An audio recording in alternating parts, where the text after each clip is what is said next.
The Spider's Home. Written by Kumiko Inoue. Picture by Hikari Araki. Translated by Yumi and S. Willis. The spider began building a house between two tall straight trees in the garden facing the park. After crossing the scaffolding thread with the help of the wind, he spread the warp threads, then carefully fastened the weft threads from the outside. He worked hard all night. By the time the last thread was fastened, the eastern sky had gotten much brighter. The spider's home was finally completed. When the ray of light reached the home, each drop of evening dew on the thread began to shine like a sparkling jewel. I was very proud that the house I had built for the first time was so beautiful and fancy. The view was really wonderful, and the pleasant breeze was blowing. Watching the sunrise slowly seemed like the perfect scene for starting a new day. The children gathered in the park and started to play sandlot baseball. A small girl came out into the garden. She was making something by weaving flowers and leaves through a white thread. As the spider gazed blankly, he dreamed of the cool breeze, taking a nap in the shade and eating delicious food here. That's when it happened. He heard the heartbreaking cry of the children.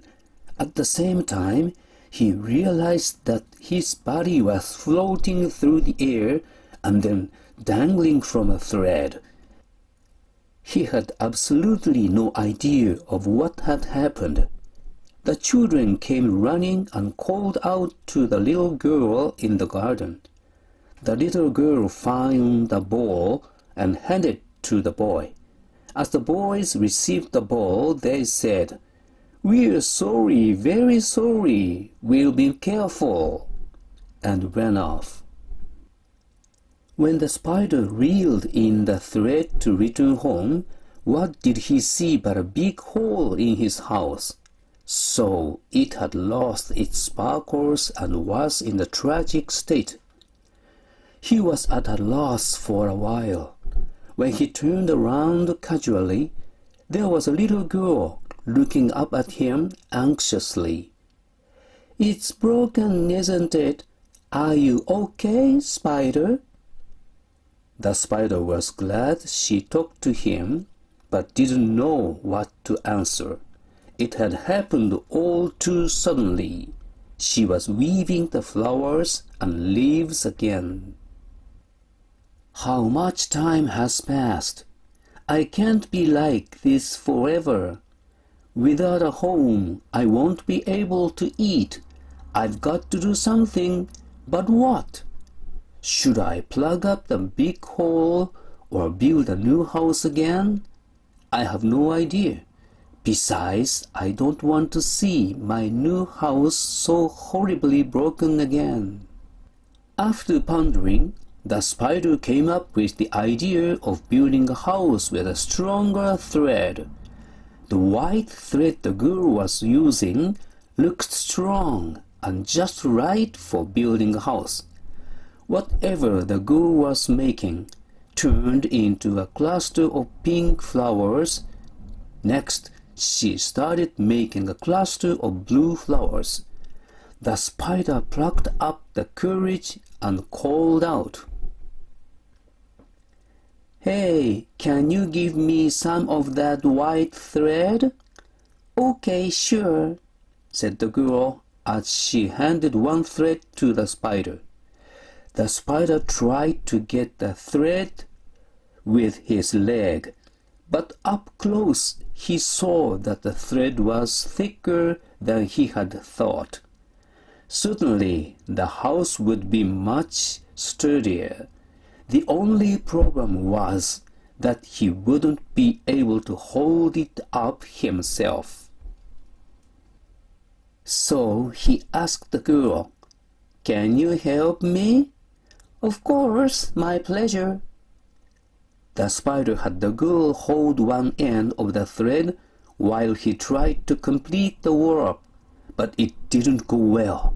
The white thread was too heavy. It pulled the spider's own threads and made the web lose its balance.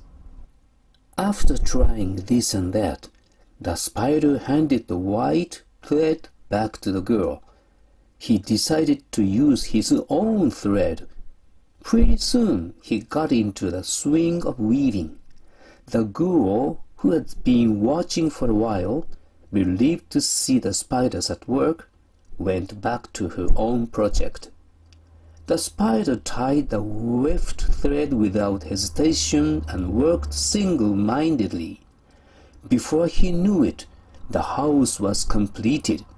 The thought of never being able to build a house again now seemed to be just an empty worry. The spider was overjoyed. The girl waved at him with the white thread in her hand. The joy of completion was short-lived, though, as suddenly it got dark and started raining. In the sudden shower, the girl rushed home. The spider was a little taken back, but decided it would be all right. While waiting for the rain to stop, he dreamed of the house shining and sparkling with the raindrops on it. The end.